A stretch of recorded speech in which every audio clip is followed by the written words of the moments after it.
జిల్లా Ghatkesar municipal chairperson గా తిరిగి కొనసాగనున్నటువంటి ముల్లి పావని జంగయ్య యాదవ్ గట్కేసర్ మున్సిపాలిటీ చైర్పర్సన్ ముల్లి పావని జంగయ్య యాదవ్ పై 12 మంది కౌన్సిలర్లు కలెక్టర్ కు ఇచ్చిన అవిశ్వాస తీర్మానం నోటీస్ పై బుధవారం మున్సిపాలిటీ కార్యాలయం నందు ఆర్డీఓ ఆధ్వర్యంలో సమావేశం ఏర్పాటు చేయగా ఇటు సమావేశానికి కౌన్సిలర్లు ఎవరు కూడా హాజరు కాకపోవడంతో అవిశ్వాసం వీగిపోయిందని కీసర ఆర్డీఓ ఉపేందర్ రెడ్డి తెలియజేశారు. అవిశ్వాసం వీగిపోవడంతో తిరిగి చైర్పర్సన్ ముల్లి పావని జంగయ్య యాదవ్ కొనసాగనుండటంతో ఆయన వర్గీయులు హర్షం వ్యక్తం చేశారు. గట్కేసర్ మున్సిపల్ చైర్పర్సన్ గా అధికారంలోకి వచ్చిన నాటి నుంచి మున్సిపాలిటీలో ఎన్నో అభివృద్ధి కార్యక్రమాలు చేపట్టి 2 సార్లు స్వచ్ఛ సర్వేక్షణ అవార్డులు కూడా అందుకున్న తొలి ఏకైక మహిళా చైర్పర్సన్, అందరి ప్రశంసలు అందుకున్న చైర్పర్సన్ పై అవిశ్వాసమా? ఈ కార్యక్రమంలోని మున్సిపల్ కమిషనర్ అధికారులు పాల్గొన్నారు.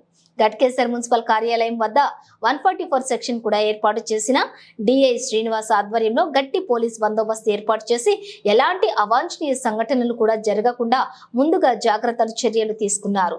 అవిశ్వాసం వీడిపోయినందుకు నాయకులు ఊపిరి పీల్చుకున్నారు.